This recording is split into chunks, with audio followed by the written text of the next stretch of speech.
I'm Amy, sex educator, sex and relationship coach, and co-owner of PurePleasureShop.com. I'm April, VP of the cutting-edge sex toy company Hot Octopus, and I dedicate my life to the business of sex.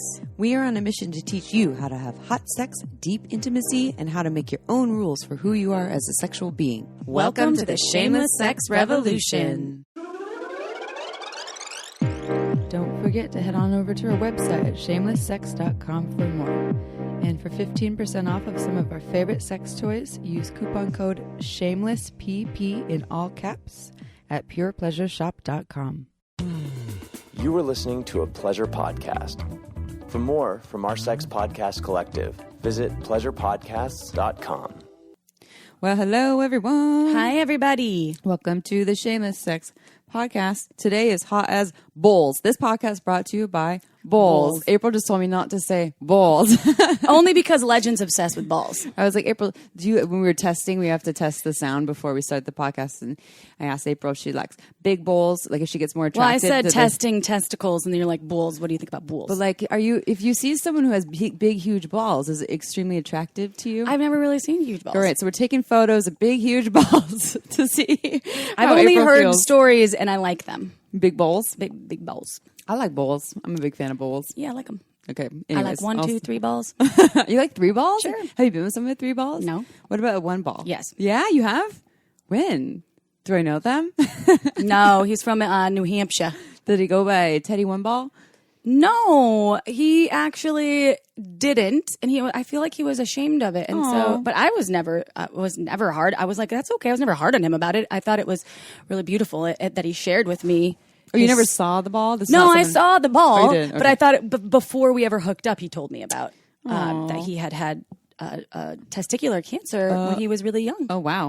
And because I was only 21 at the time. Oh, he was super young. Wow. Yeah, it was before I was with my Minnesotan boyfriend. Ooh. I lived in Humboldt. I know that person. Yeah. I know that Minnesotan boyfriend who you were with when I met you. Back in the day when we were children. All right, everyone. So this podcast is Online Dating 101, some tips and tricks about online dating. And we'll read the bio, but is with Sarah Sloane, who's a sex educator and is also the director of operations and communications at #Open, which is an online dating app. And let's see, before we dive in, we have a couple things we want to share. We have a sex question that's also about online dating. And we want to also share our favorite lube ever that we talk about all the time on the podcast. How do you all feel about Uber Lube? Have you tried it yet? No? Go try it. It will change your life. Every day. Most likely. Most people try it and they say, I didn't know. Actually, quick story about Uber Lube real quick last night. Let's rewind to last night. I used Uber Lube last night too. I have my period. And this is it's not going to bad anal place. So I was doing anal, but I have a tampon in because, again, I can't wear the menstrual cups. The poon's in. And Uber Lube, anal, everything's going great. Start to finish, great orgasm. Went to take the tampon out. So full of lube, couldn't get it out. I was like, slip. Because it was too slippery. Slip. And I was like, oh my God, I can't get this poon out of me.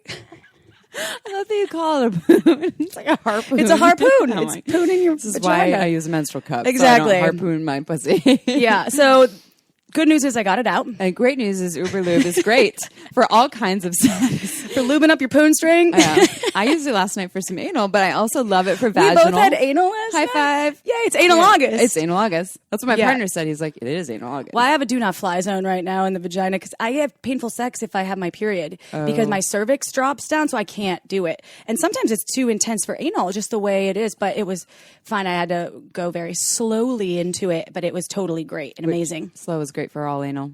Until you're like, just fuck me right now. All right, so if y'all want to know more about Uber Lube, go to uberlube.com, use coupon code Shameless Sex, and you get 10% off and free shipping in the U.S. And you'll know why we love this lube. It's long-lasting, has no flavor, no scent, really silky, really body-friendly. I use it for vaginal, oral, and anal, obviously. And April and I have been huge fans for years. Go check it out. Are you ready for a sex question? Yeah. Okay, here we go. I'm recently single and want to start online dating, but I have no idea where to start. I like the idea of going slow and getting to know people, but I'm worried that everyone is just looking to move fast towards the hookup. Are there certain apps or sites that would be better suited for what I'm looking for? And how do I convey that I'm not DTF? Down to fuck. I'm down to fuck. April's super DTF. So we talk about a lot of this in the episode, and there's some things that we probably didn't elaborate on in the episode. I like this question. This is great for right now too, because dating is so weird during COVID. And actually in the episode, we talk about how #open is really cool because it actually creates more community for people actually like this who are looking more for just kind of connecting, getting to know people as opposed to like, let's go meet in the bathroom and fuck. Yeah. And some apps are known for different things. Like I know of Tinder as being more the hookup, right? Tinder's more like, let's go, and maybe not like meet in the bathroom. Grindr's more meet in the bathroom. Well, there's also, I think, different age levels, too, that some apps are prone to have more folks on that are maybe considered to be younger or some of the digital natives. And then there's folks that are using apps for maybe if they're a little bit older, and that's like Zeus is one, I think, and there's like Hinge. There's a bunch of different ones for like professionals. If you Google, if you look it up, and there's all these reviews and things of different types of apps and what they offer. Some are really expensive. Some are like really affordable. Yeah. I mean, my understanding is Tinder's more mainstream. It is still widely used and has been for a long time. It has limited information that you can share on there. It's a lot about the photos, and it is much more hookup culture, although I have some friends that got married meeting on Tinder. Bumble is something where it's a similar thing. Photos, very limited information, but then if you have a match, the woman is the one in, well, this is a heterosexual world, is the one that has to make the first move. Oh, yeah. There's Meet Mindful, I think, or just called Mindful, which is for conscious, more mindful folks, but there's not a ton of people on there. There's Field. Mindful people. Yeah. They're meditating. They're not on the dating app. Yeah. They're like, we don't do the technology. They're manifesting the next connection. And then there's Field. It's FEELD. And I think that is maybe perhaps more for openly, like alternative sexuality folks, but I could be wrong in that one. Match.com. My sister met her husband on Match.com. So there's there's apps and websites. You're talking websites. So websites are like, that's what I'm talking. Right? There's Match.com, eHarmony, Plenty of Fish, OkCupid. Those are all websites. Why wouldn't they just get an app? I don't know. They might have one now, but let me tell you, Chip. The websites you get to add more information. So this is the thing about apps. It's like less info because it's all on this little handheld thing. And the websites they actually ask you sometimes like 60-question quizzes, and then they show you these matches. But the difference between apps, and this isn't all apps, but most apps like Tinder, Bumble, all those things, is that when you match with someone, you don't get to reach out to anyone until you match with them. So you don't get any like creepers in the apps. And this might not be all of them, but I know a lot of them like that. Dating websites, you answer all this information, then they show you people that you are 80% matched with, and then anyone can reach out to anyone, and so you get your inbox is just like full of things, but it's more in depth, so it's actually might be better for some folks who want to share more information, read more information. It kind of just depends on what you're looking for. Match, I think, is suited well for all ages, but I think a lot of the older crowd, it works really well for them. My mom dated a number of people on Match. eHarmony, doesn't it have the Christian undertones, I think? I am not sure. I've heard mixed reviews. I'm pretty sure it does. OkCupid and Plenty of Fish are known to be really good for younger crowd. They're more inclusive of different variations in sexuality. They're all free. There's also Coffee Meets Bagel. That's an app as well. And I think, so this is what I'd say to this person. You want something that's not super DTF, don't go to Tinder. Try something perhaps like if you want an app, go to like Bumble or Hinge, or Coffee Meets Bagel is another one. And so because the Tinder and things, and then there's also #open, which is much more about like inclusive ideas about who someone is and their preferences and sexuality. We do a whole interview about that, so you'll learn more about that. But what's cool about #open is you can use hashtags to share like a lot of information about who you are. So it's actually an app that allows you to share more information and find more people that are like-minded. And I would say my advice is say what it is that you're looking for. Say, I'm not DTF. Like I'm actually not looking to just go hook up with you tomorrow. What I'm looking for is to just make some connections, get to know people. And then if meeting at some point is something that I'm open to, that's fine. But I'm not, it's not something I'm going to be wanting to do tomorrow. Just be as clear as possible. And you can tell if someone's just trying to like DTF you right away. The things they say, they'll like make some kind of sexual innuendo pretty quickly, and you're like, yeah, I know where this is going. So, FYI, Matches best there. It's rated best for long-term relationship as an app. Ooh. So They have an app Tinder's now? best for casual. Yep. Best for long-term relationships, Match, and then best for women first dating, Bumble. Best for beautiful profiles, Hinge. Then there's like OkCupid, eHarmony's best for test takers because I What? think there's like hundreds of questions. Interesting. And then #open is moving on up this list. Go #open. Yeah, go check them out. Go get your dating apps on, and pretty much all of them are, no, not all of them. I'm sorry. I think a lot of the app ones are free, and I know OkCupid and Plenty of Fish, but I think Match you have to pay for, and eHarmony too. $44.99 a month. Really? Seems kind of. I'm just looking online here. Seems kind of pricey. This is what the Google tells I thought it me. should be like Netflix prices or something like that. I'm not sure. Well, get on there and go check it out. Good luck to you. Make some friends. Tell them you're not DTF, and weed them out early. Don't withhold information so you don't have to deal with the people that are just trying to get your pants tomorrow, because that's not what you're looking for. No. April actually got me one of my best first dates on Tinder in like 2000 In LA, when we were in LA. 13 or 14. Yeah, it was great. She's my pimp, my PIMP. Well, I have definitely, since I've never used online dating apps, I get so much fulfillment out of doing it. It's I'm so like, this exciting. is so fun because Yeah. it's like a game. She's all, it's a match. But I don't have to do any of the aftermath of the game. I just have to like look and scroll and You're like, be excited. But it kind of feels like you're a match with them because you're the one doing it. You were True. You were so excited about all the matches. I have my friend that lives in South Beach, Miami, and he is on Grindr and Scruff, and so I've also used the app with him, and Those like, are more for gay men, right? it's all those are for gay men specifically. But I'm like, let me see what you're rolling with, because he'll tell me stories, and I'm like, what do you see? So he'll show me what he's rolling with, and then I'm like, oh, look at this guy, and then he's like, well, ask him to see his cock. So I'm like, is that what you do? Okay. Yeah. So I was like, can I see your cock? And then immediately it's like, Dick. roll dick, and I was like, wow, that is not how it works in the straight community. I Although, don't think so. Maybe, but I bet actually, like if you were on If a you did that dating on app, Tinder? we probably would get it like 50% of the time, I think, but not vice versa. Can I see your pussy in the because straight if world? someone messaged me, show me your boobs, I'd be like, Fuck fucking you. block you Yeah. right Yeah. now. Yeah, show me your tits. And I thought that was really cool, though, too. because it's just wide open. I want to play in the and gay community. It sounds so fun. This is what I'm saying. I miss going to gay clubs. The gayborhood. Oh, dog patrol. Oh, Perry. Oh, He man. says he misses the gay clubs too. Yeah. Okay, so we're going to read a bio in a second, but before we read a bio, April, tell me what you love about OMG. Yes. So we've talked about OMGS now for years, I think since the beginning of our show, and we've had hundreds of people talk about how effective it's been for their lives, changing the way not only vulva owners can choose to pleasure themselves, shelves. showing them just all the options out there, but also folks that are vulva admirers. Mm-hmm. And I know, Amy, you've been recommending OMGS for how long to your clients? Oh, for years. I've had Before we ever had a show. Changed their lives. Yeah. Yeah. Well, so this is one of the cool things. So you can read a book and you can learn about sex. You can watch a video, instructional video. Don't try to learn from porn, everyone. But if it's educational, that's cool. But a lot of these things are still geared more towards entertainment. It can be hard to learn, especially from a book. We are visual people. OMGS studied thousands of humans, vulva owners, to figure out the kind of pleasure they like. They have season 1, which is external pleasure, season 2 for internal pleasure, and it really is revolutionary, showing you what real bodies like. So go check it out. Go to omgs.com. You'll see why we love it. That's OMG, like, oh my God. And if you do omgs.com/shameless, you get $5 off.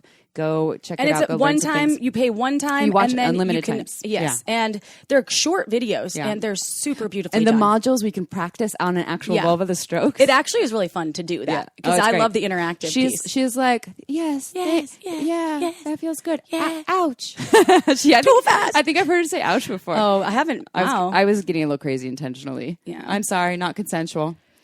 Oh, wow. Lo siento. Good thing it was just on a video. Is it bio time? Bio time. Bio time. I actually have known Sarah Sloane for quite a while, just from my work in the adult industry, and she's absolutely awesome. So let's find out more about Sarah. Sarah Sloane is a sex and relationship educator and coach, as well as a director of operations and communications at #Open, a dating app that prioritizes personal empowerment and choice. For the past 2 decades, Sarah has been helping others create the sex, intimacy, and relationships that they desire through education and personal coaching. To learn more about the app, visit #Open. You have to spell it out, #open.com. All right. It's showtime.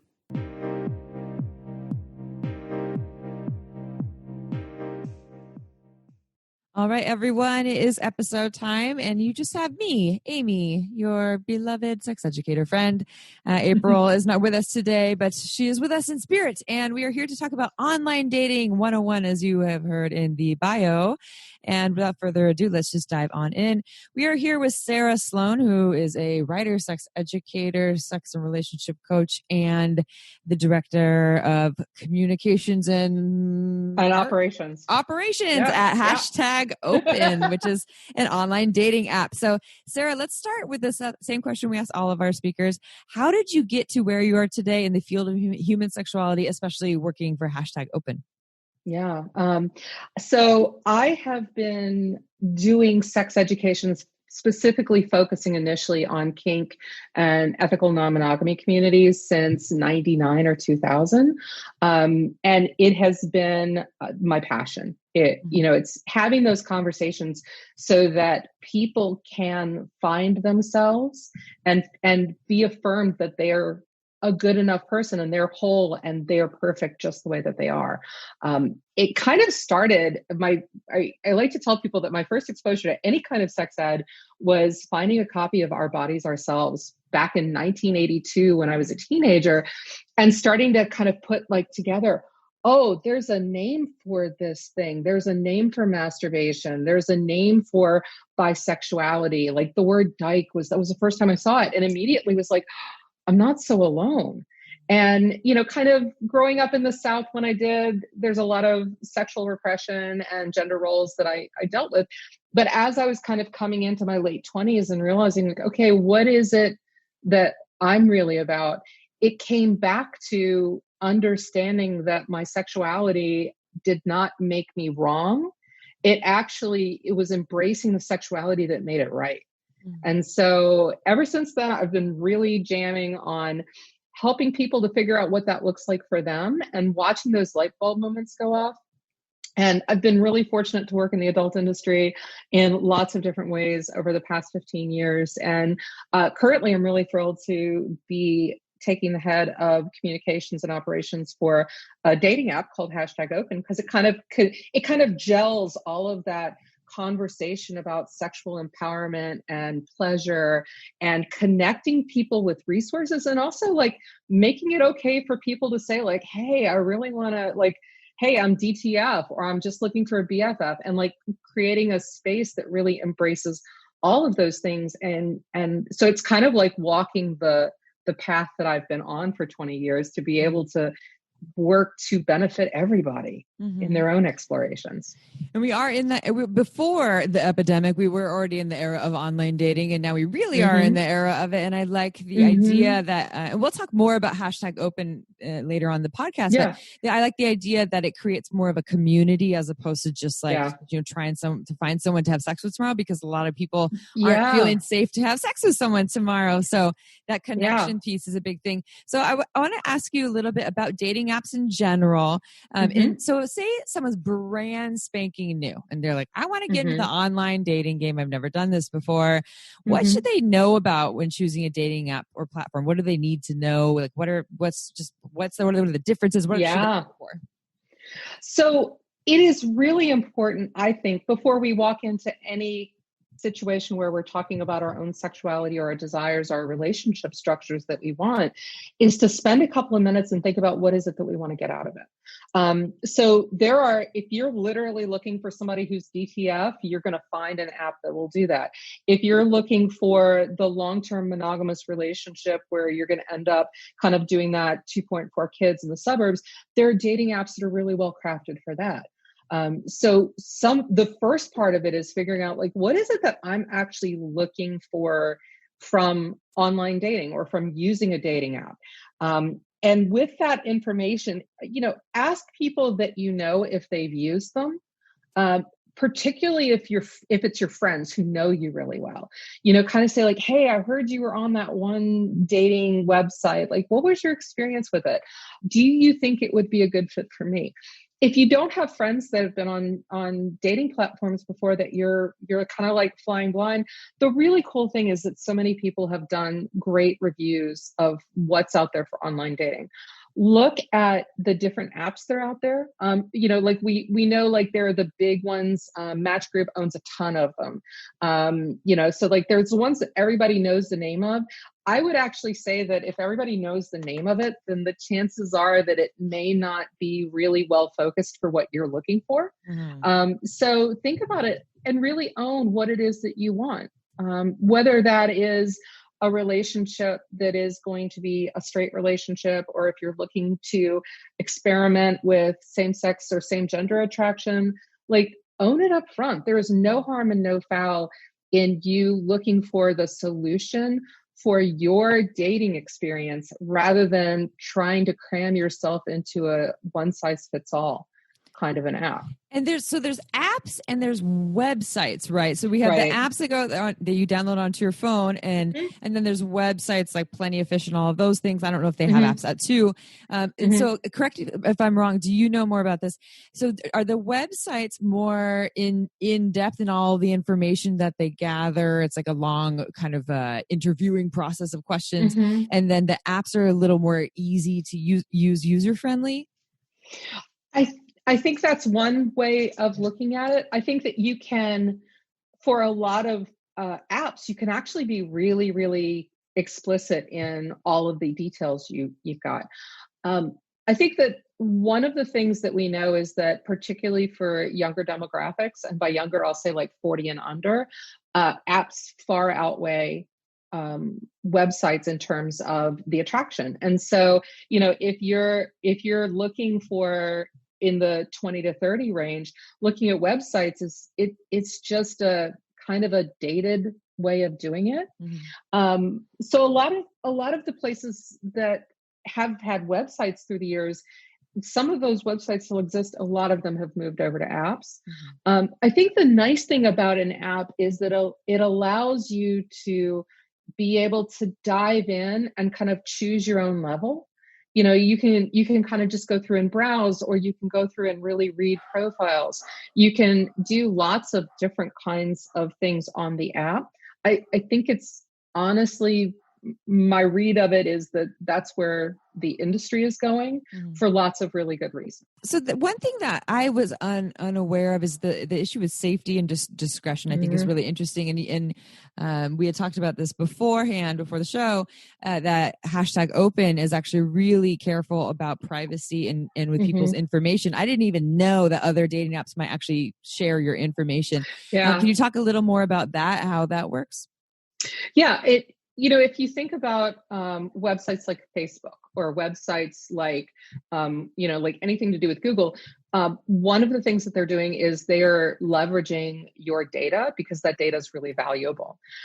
So the suggestion I have from a safety perspective is twofold. One is know who's using your data and what they're using it for. And it really is a boner killer to read a terms of service and a privacy policy.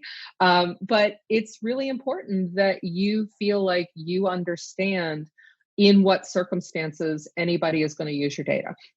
Like for #open, it's really straightforward. It's I can actually read it before I can finish my cup of coffee, which is unlike pretty much any other privacy policy. But it is worth kind of digging in. And if if the privacy policy is saying like, hey, we're going to sell your data, including your preferences and your orientation, and that's something that you're not comfortable with, don't use that app. It's like, this is your first chance to have some security around what information goes out into the world. For some people, it's not such a big issue, but there are a lot of people that data privacy is really critical to. So, be an informed consumer to whatever level of comfort that you have. The other piece of security is remembering that when we exchange information with individuals online, that we kind of, we want to be careful about that, especially if you are somebody who's a marginalized person. So like, as a queer woman, I'm really careful about a lot of my information because there's more of an ability kind of to be targeted. So I may do things like, if I'm on a dating app, which I'm on, I may be careful about what photos I show and what's in the background. And, I love the fact that people want to be really open about everything, but it's like putting pictures of your family and your kids on your dating profile is potentially insecure. So kind of thinking about everything from what information is going out into the world, whether it's on a data level or an individual level, and do I feel comfortable? I would say that every dating platform wants people to feel safe on it. Mm-hmm. Not just because, safe people who feel safe are more likely to be engaged and are more likely to find the hookups and tell their friends and buy a membership or whatever. But we want to create a world as sex positive people in which each person has the autonomy to decide what they want and what's happening. So kind of thinking about that when you're creating a dating profile. Like I said, it's not the sexiest way to approach it, but it's part of kind of making this conscious choice, this risk-informed choice. Well, you had shared a story too about someone going on Tinder, and then whoever they were connected with, I think it was Tinder, they were connected with, found them through Tinder, like showed up in their location. Yeah. And it's kind of like this series of little bits of information that go out, and somebody who's going to be, somebody who doesn't have a grasp on like what that common agreement for privacy and security is, could be a bad actor. And so what is the app doing in order to minimize that? Some of my experience with dating apps in the past, I've had one really fabulous date, one of my top 3 dates of all time in my life from a dating app when like 2000 forever ago, on Tinder. And the person's opening statement to me, the first thing they said was, "Quick, name your top 3 favorite cereals." And I'm like a total breakfast person. So I was like, oatmeal, granola, and more oatmeal. And our date actually involved us we like went out and had appetizers and a drink. And then we went and got the cereals and ate the cereals in a park. It was adorable. We got like milk in little plastic bowls.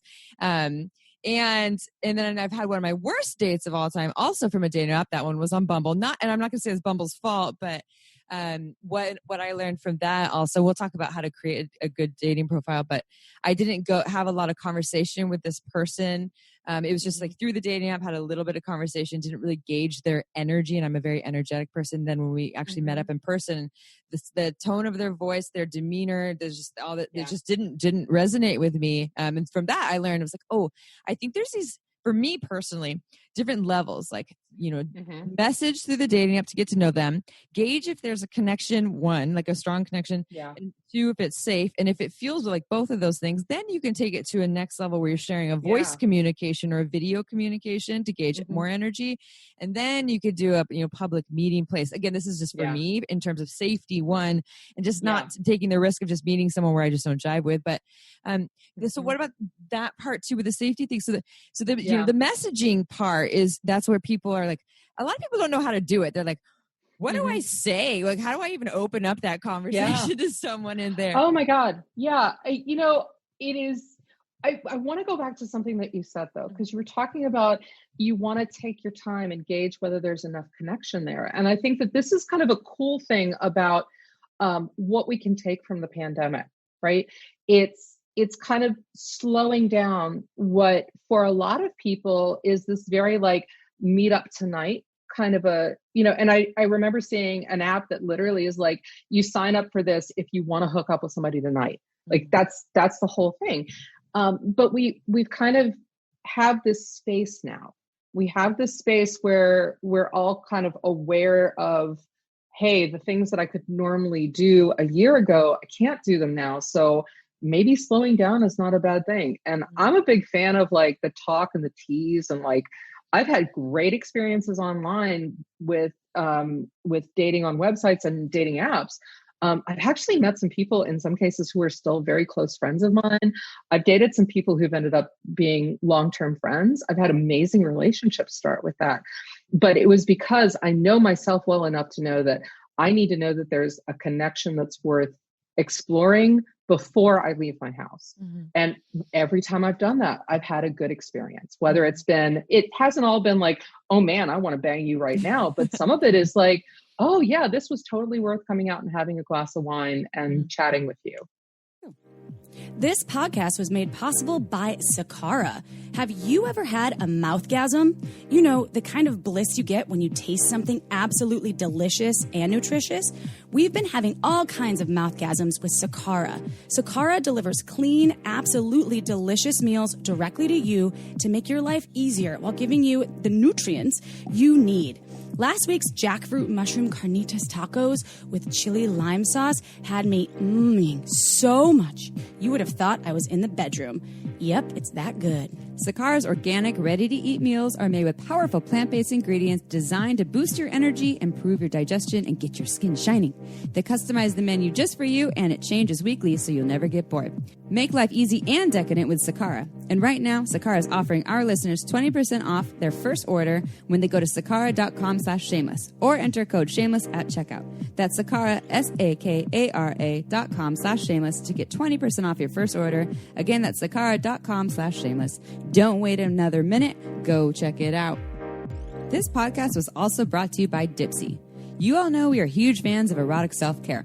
Whether it's as a practice to connect to your desire, or perhaps you're just looking to get super aroused, we are all about finding creative ways to tap into our internal fire. Enter Dipsy. Dipsy is an audio app created with women in mind, full of short, sexy stories and guided sessions designed to turn you on. Turn off the television and stop scrolling through Instagram. It's time to get into your eroticism with Dipsy. I listened to a Dipsy story on my way home from a girls' weekend, and I got so turned on that I had to rip my partner's clothes off the minute I got home. Dipsy gets me turned on anywhere, anytime. Sometimes I listen just for me, or sometimes I put on a hot story to heighten arousal with my partner. The possibilities are endless. And guess what? Dipsy is offering our listeners a 30-day free trial when you go to dipsystories.com/shameless. That's a 30-day free trial when you go to dipseastories.com/shameless. dipsystories.com/shameless. All right, back to the show. I mean, I guess some people are just in a, maybe they're on a business trip and they're just like, oh, I just want to, meet someone tonight for this thing. And that's totally fine. I've actually done that before as well. And so I think it just, again, depends on your intention, what you're looking for. And I guess we can go to the part about creating a dating profile, because again, you and I, we had some discussion about this before. You and I are both on the same page about this, about like really just being completely clear about who you are, what you're looking for. So can you tell us a little more about what you think would make a great dating profile for someone? Be authentic. Give people all of who you are. I use the example sometimes. It's like looking at somebody's profile and wondering if you're looking at their headshots on LinkedIn, because they all are like, there's a picture of them at an event with the same kind of shirt and tie on, or there's like, they always have this one particular look on their face. You can't tell anything about somebody's personality that way. But if you put one of those pictures in to say like, oh, look, I have a job, I'm gainfully employed. And then the next picture is like you playing rugby with your friends, or you goofing off with your dog, or you at a cafe reading a book or knitting. Like, by the way, if anybody is like finding me on a dating app, if you put anything about knitting in, I will totally swipe right on you. But it's showing people who you are, because we don't necessarily want to date a body part. We don't necessarily want to date just one facet. Even if you're just in it for that quick, like, hey, I want to hook up. Like, we want to know the personality behind the person. So choose some great pictures. If you don't have great pictures, like, honest to gosh, there are so many tutorials on how to take a decent selfie that you can, get over your fear of doing it pretty easily.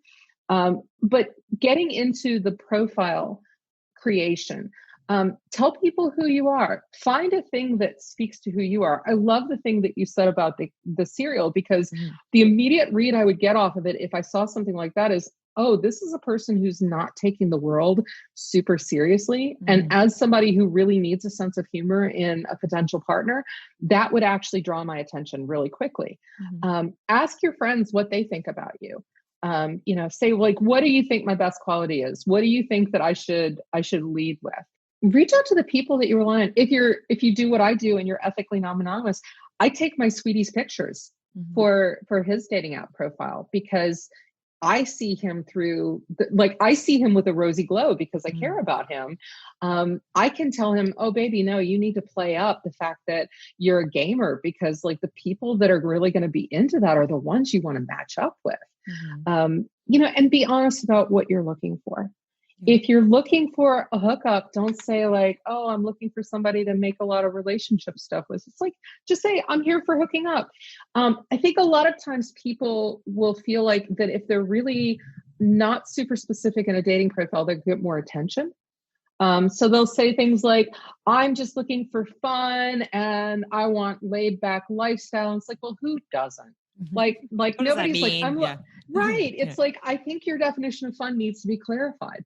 But when we're too generic, one, we don't necessarily get the kind of attention that we want. Like, yes, you might get a bunch of people messaging you, but are they ones that have anything in common with you? The second is, I'm a big believer in using your dating profile to take somebody else's words as an ejector seat, as well as a magnet.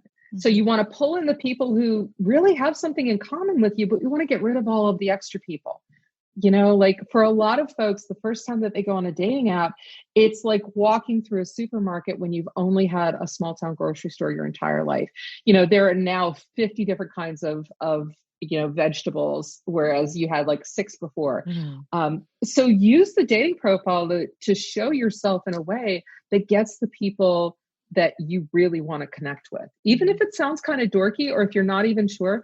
Honestly, I've seen people who created a dating profile before that say, I really suck at creating dating profiles. Here's what I can tell you about myself. If you have suggestions on how I could write this better, message me. I like that person. Right? Yeah. I mean, I think that the thing that we try to do is we sort of, and I know that you've worked with a lot of folks who are looking for, how do I have the relationship, or how do I have the experiences I want? And what it all comes back to is just unapologetically be yourself.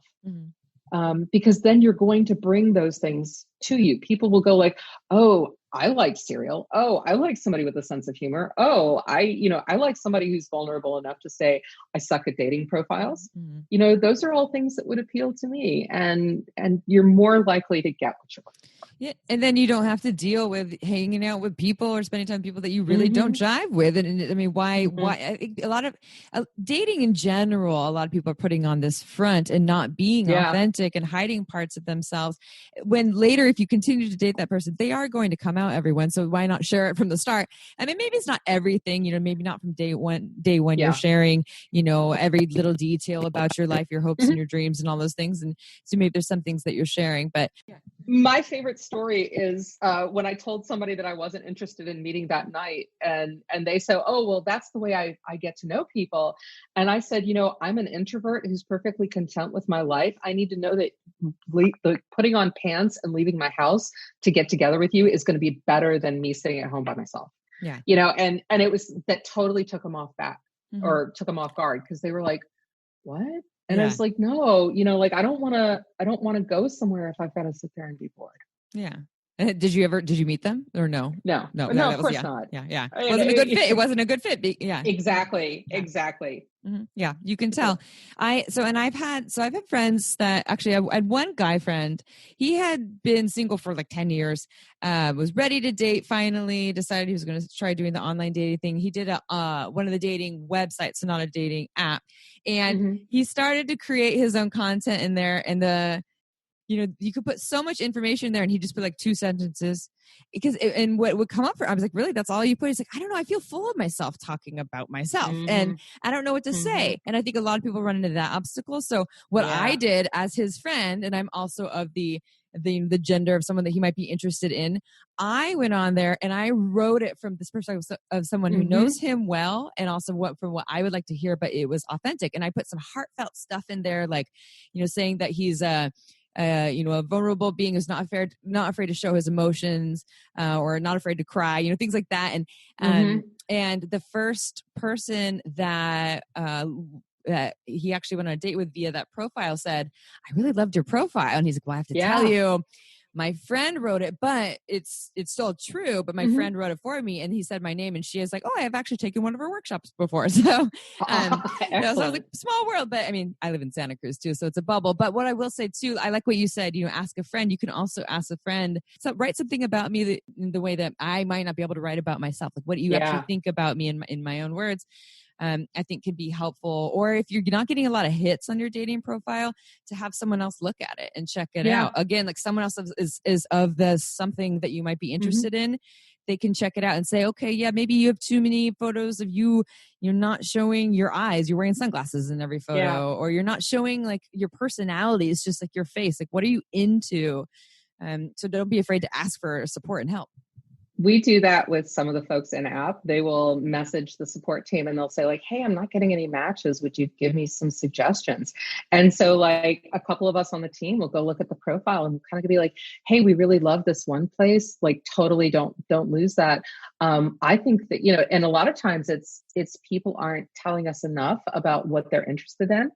Hashtag Open has a really unique way of letting you build your profile with boundaries, preferences, and interests as hashtags so that they're searchable. And a lot of times people who are saying like, I'm not getting a lot of attention will have only one or two hashtags in there. And so it's kind of like, okay, so it's great that you're looking for friends, or it's great that you're looking for this kind of sexual experience. What are your interests? What are your preferences? What's off limits for you?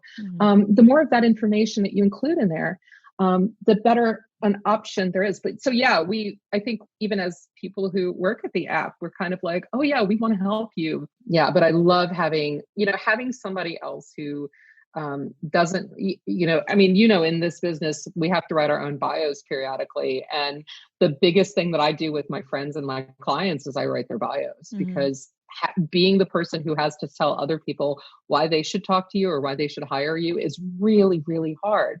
And that's what your dating profile is. It's an opportunity for you to say like, hey, here's all of the amazing that I am. I think it could be a good practice for people who are not used to talking about themselves and actually questioning that. Wait, who am I really? How do I think of myself? So it can be a fun practice, but also to hear how other people see you, I think can be really interesting. So I'm going to ask you another question about how dating apps are helping or how they've shifted during the epidemic. But just for our listeners here who might want to know more about the various dating apps, and we'll share more about hashtag Open. I've heard really, really, really fabulous things from a lot of people about hashtag Open. Tinder's still a big thing. I know of it as more of like a hookup site, more mainstream folks. And then I do have friends who got married after meeting on Tinder, not the next day, but years later. Hopefully. That happens. There's something called Hinge that I have some friends that they're into. Coffee Meets Bagel, I think, is a little more like mellow and casual. And then, like you were saying before, there were all these other ones that have focuses that are a little more niche, right? I think there's like Field or Meet Mindful for more like mindful folks, which you just won't find as many people on there. And then we have things like hashtag Open, which is so cool because hashtag Open is not just doing a dating app, and I'll have you describe more about what makes it different. It's creating community. So it's not just like, here's a thing so that you can go meet someone to have sex with. Here's actually a way that you can actually make continued connections. Can you explain more about hashtag Open? So hashtag Open is it's a dating app and community app that was created for folks who don't really like the way that other dating platforms force them to make choices between, am I this or am I that? Am I looking for this or am I looking for that? We really value transparency. We want folks to be upfront. We create the security and privacy tools for people to feel safe doing so. We also enable people to join as a single or as a couple with individual singles profiles. So for people who are exploring or engaged in consensual or ethical non-monogamy, we're really, really popular. I would say actually 97% of our members define themselves or their relationship structure as something other than monogamous. So we have people we get a lot of folks from the swing community. We have a lot of folks who are kinky. We have a lot of people who are polyamorous or who do other kinds of consensual non-monogamy. Really vibrant, diverse group of people in terms of genders and orientations and relationship structures. But the thing that everybody has in common is that they're looking for a place where they can own who they are, they can be who they are, they can lead with those definitions and those labels, and not feel like they're having to like reverse engineer a dating app to work for them. As somebody who is, my identification for my own sexuality is demisexual. It's really hard to explain demisexuality in a mainstream dating app, but it's like my profile in #open, demisexual was actually one of the original choices. I didn't have to like try to freehand anything. There's like a sense of comfort when you see your own identities and your own relationship styles in the drop-down list, not like you have to select other and then go write it in. But we also operate on a dual match system. So you have to match with each other before messages can go across. So it's got a little bit more of that, hey, you're not going to be barraged with 800 messages from randos that are going to be like, oh, nice pick. Mm-hmm. It's actually like both of you have to say like, yeah, I'm interested in this person. And then you can start messaging. So it gives people a little bit more control over what they're going to be engaging with. And it kind of creates this affirmative moment of like, it's not passive anymore. Like I've actively looked at your profile and said, I am interested in talking. So yeah, it's, I think it's a great app. It's really accessible. The people behind it are, I'm really big on ethics, because when you've been in adult industry for a long time, you become really careful about like, what are the ethics that I'm putting out as an educator? What is the energy I'm putting out? Are these people I want to work with? And I was really pleased to see a company where the co-founders had created an app that was founded on people being able to ask for what they want without shame, without guilt, and be able to engage in the kinds of relationships that they want. The community piece too, in regards to, because you have the epidemic now, and like we said this earlier, that the whole hookup culture is shifting, and so I think just having connection in general is really vital for a lot of people, especially if they're in some sort of shelter in place. So can you just share a little bit more about your thoughts about that, like how that's shifted a little bit and how #open creates community as compared to maybe some other apps that don't really offer that? Yeah. I started working with #open just as the pandemic was starting to hit. So I kind of got to see the dating app world through that lens early on. And one of the things that we noticed was a lot of people were feeling really scared. A lot of people were sheltering in place by themselves or were with roommates, but didn't really have somebody that they could talk to outside of the house. And so people were starting to crave that connection that they were losing out on. And so dating apps initially, there was, you can look at all of the different articles online that say like, oh, they've all been exploding. I think because that's one safe way to reach out and connect with people outside of like your friends group on Facebook. There's a little bit more of a sense of, oh, okay, I can connect with somebody and maybe have a little bit of that romantic flirting going on. Or it may even be like, hey, I'm playing the long game. I know that I'm looking for a partner. This is a time for me to take my time about that process. I think that what we chose to do with #open was really lean into, okay, what can we do for community to bring people together? And so we started a series called #opened of free conversations, and they're not just for members, they're for whoever wants to show up, where we had sex educators, we had people like Jacqueline Friedman come in and talk. She actually did an amazing workshop on how to deal with consent issues when you're quarantined with somebody, which nobody was having that conversation. And we took the attitude that we wanted to give people a place that they could come to and feel safe and feel connected, and being able to kind of double down on, like we're all part of a greater community, not just within #open, but we all kind of have a duty to take care of ourselves and to try to take care of each other right now. Because even though things are kind of a little bright and shiny right now because we're all able to get outdoors, we're still in the middle of a long process. And so we know that being able to give people ways to reach out to each other and make those connections, even if they can't do it physically, we're rethinking what a relationship is. Mm-hmm.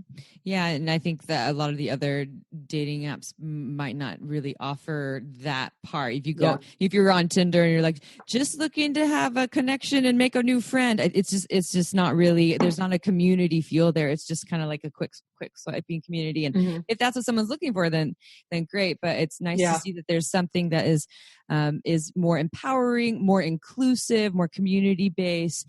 I'm really stoked on what you guys are doing, and it's free, right? Yeah, totally free. iPhone and Android.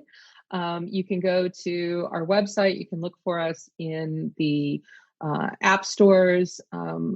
It literally is the most accessible dating app that I personally have interacted with. We don't have like a bait and switch kind of a thing where it's like, oh, it's like $50 a month once you sign up. It's like, come in, take a look around, see what kinds of connections you can make. And you can literally choose what works for you. It's like, do you want friends? Cool. There are lots of people who want to be friends. Do you want a hookup buddy? Do you want somebody to sext with? We have, the number of people that were using the hashtag of like sexting or like online only to kind of define like, oh, you're looking for somebody to have some dirty talk with during quarantine.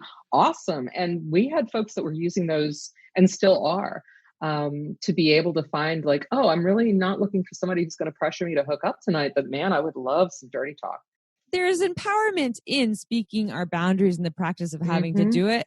And why not make it easier and just put it all out there from the start? Yeah. Here's where I'm at. Here's what I'm available for. And so to have a dating app that makes it so that you actually can do that, I think is wonderful. So for people who want to look for the website, you write the word hashtag open. Yes, it's hashtag with the spelled out open.com.